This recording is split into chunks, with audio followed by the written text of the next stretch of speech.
আজকে একই দিনে একই সঙ্গে একদিকে বৈঠক একদিকে মিছিল চাকরিহারাদের, এবং গতকাল দেখেছেন বা পরশু দেখেন যে লাঠিচার্জ এবং লাথি মারা শিক্ষক সমাজের উপর, এটা কিভাবে দেখছেন আপনি? দেখুন, ব্যাপারটা হচ্ছে রাজ্য সরকারের ব্যর্থতার জন্যই যারা আজকে যোগ্য তারাও আজকে চাকরিচ্যুত হলো।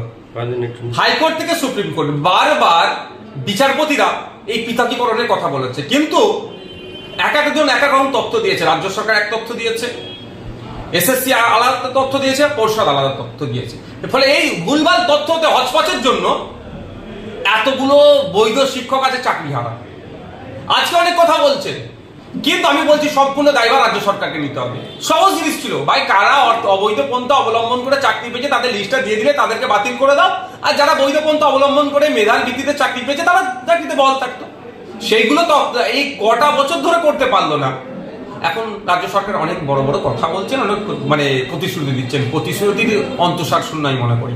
তার কয়েকদিনের মধ্যে যখন কসবাই বা বিভিন্ন জায়গায় ডিআই অফিসে যখন এই বিষয়টা নিয়ে জানাতে যাচ্ছে, তাদের উপরে যেভাবে পুলিশ আক্রমণ নামিয়ে আনলো, একটা সুস্থ সমাজে এটা কোনোভাবেই কাঙ্ক্ষিত নয়। আরে এটা ভারতবর্ষের গণতান্ত্রিক রাষ্ট্র, এখানে ক্রিমিনালদের সাথেও যে এই আচরণ করা যায় না। এখানে জেল বলে আইন না, এখানে সংশোধনাগার বলা হচ্ছে। আর সেখানে একজন শিক্ষক, যারা জাতির মেরুদণ্ড বা সমাজের মেরুদণ্ড বলি আমরা, তাদেরকে যেভাবে আক্রমণ হলো, মারধর হলো, শুধু লাঠির ডান্ডা ভেঙে ফেলেছে এমন মারধর করেছে। এদের বিরুদ্ধে পুলিশ মন্ত্রী তথা মুখ্যমন্ত্রী কি ব্যবস্থা গ্রহণ করলো? কটা পুলিশকে শোকজ করেছে? কজনের বিরুদ্ধে ডিসিপ্লিনারি অ্যাকশন নিয়েছে? আমি জানতে চাই। ছাগলচোর গরুচোর ধরা পড়ে গেলে এরা বড় বড় করে তাদের West Bengal police, Calcutta police তাদের পেজে লিখে দেয় যে এত জায়গায় একটা ছাগলচোর ধরা পড়েছে। আমি এই মর্মে জাস্ট বোঝানোর জন্য বলছি। তাহলে এদের বিরুদ্ধে যারা এই ধরনের শিক্ষকদের উপর আক্রমণ চালালো, তাদের বিরুদ্ধে কি ব্যবস্থা গ্রহণ করলো? লিখেছে তারা? এটা মেনে নেওয়া যায় না। আর এই আক্রমণ থেকে যারা এখনো চুপ করে আছে, যারা ভাবছেন না তৃণমূল কংগ্রেস সাথে ন্যায় দেবে, আমি তাদের বলছি আপনাদের হয়তো মনে নাম্বার তাহলে এগিয়ে আসছে। আপনারা প্রতিবাদ সোচ্চার হন। যারা এই শিক্ষকদের উপরে আক্রমণ শুধু নয়, যারা শান্তিপূর্ণ কোনো মিছিলের ওপরে যেই ধরনের বিভিন্ন জায়গায় পুলিশ আক্রমণ করে, এর বিরুদ্ধে আপনারাও সোচ্চার হন। না হলে আগামী দিনে আপনার নাম্বার আসছে, দেখবেন আপনার অন্যায় নয়, আপনার উপরে আবার পুলিশ আক্রমণ হবে। দেখতে পাচ্ছি তো, গাড়ি যাচ্ছে, সব কাগজপত্র ঠিক আছে, এত টাকা দিতে হবে, না দিলে মারধর করছে, আটকে রাখছে গাড়ি। এই ধরনের অনেক অহরহ ঘটনা ঘটছে। তাহলে আমাদেরকে সমাজের সকল স্তরের মানুষকে আসতে হবে। পুলিশটা কি জিনিস? পুলিশকে আমরা মাইনে দিয়ে রেখেছি, আমাদের ট্যাক্সের টাকা দিয়ে রেখেছি, সাথে শান্তি শৃঙ্খলটা তারা বজায় রাখতে পারে। ডিসিপ্লিন, ট্রাফিক থেকে শুরু করে এই বিষয়টা যেন তারা ঠিকঠাক দেখে। তারা আমাদের উপরে চড়ে বসছে, তারা আমাদের উপরে লাঠি চার্জ করছে, তারা আমাদেরকে আক্রমণ করছে, আমাদের নামে মিথ্যা মামলা দিচ্ছে।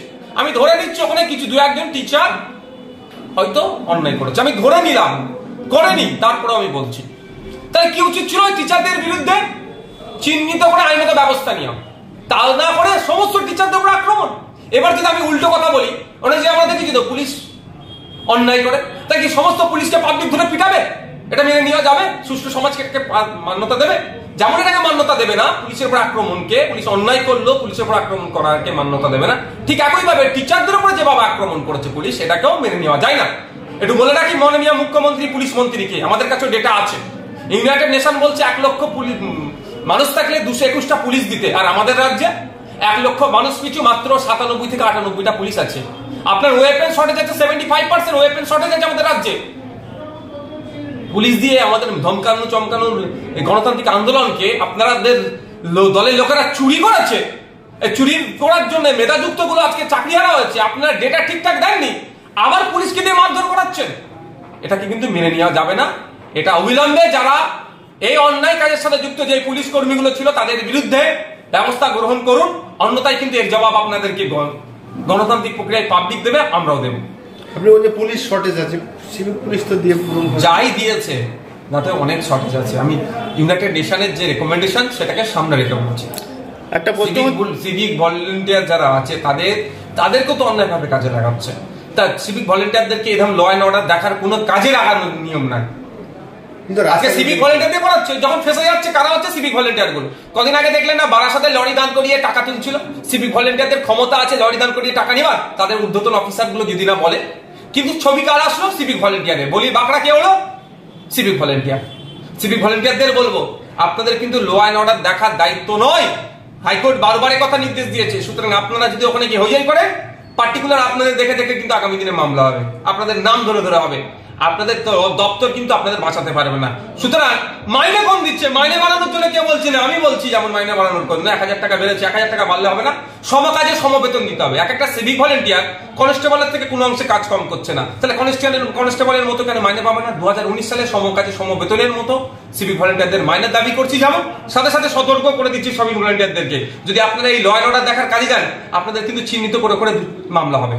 এই যে আমরা সুন্দরবন থেকে আসছি, সেই জায়গা থেকে যখনই রাস্তা দেখছি প্রত্যেকটা জায়গায় কিন্তু সিভিক ভলেন্টিয়ারের রাস্তা গাড়িগুলোকে আটকাচ্ছে, গাড়িগুলোকে কাগজপত্র চেক। যদি সিভিক ভলেন্টিয়ার করে আপনি তাদের ভিডিও করুন আর বলুন আপনার রাইট নাই, ইভেন কনস্টেবলও রাইট নাই, এএসআই থেকে ওপর থেকে যারা আছে তারাই সব কাগজপত্র চেক তারা করতে পারবে, তার নিচে কেউ দেখতে পারে না। আপনার ডাইরেক্ট বলবেন আপনার অর্ডার আছে, আপনার রাইট আছে, আপনি আমার কাগজ চেক করার, সেই অর্ডারটা দেখান, ডাইরেক্ট আপনি চেক করবেন। মুখ্যমন্ত্রী কি বলবেন? মুখ্যমন্ত্রী মাননীয় মমতা ব্যানার্জি মহাশয় কদিন আগেই দেখলাম একটা ধর্মীয় অনুষ্ঠানে গিয়ে সেখানে সংখ্যালঘু মুসলিমদেরকে আশ্বস্ত করেছেন। তিনি নাকি বলেছেন এই মর্মে, সংবাদ মাধ্যমে দেখলাম আমি, যে মুসলিমরা চিন্তিত হবেন না, এই রাজ্য নাকি এই অ্যাক্ট আইনকে লাগু হতে দেবে না।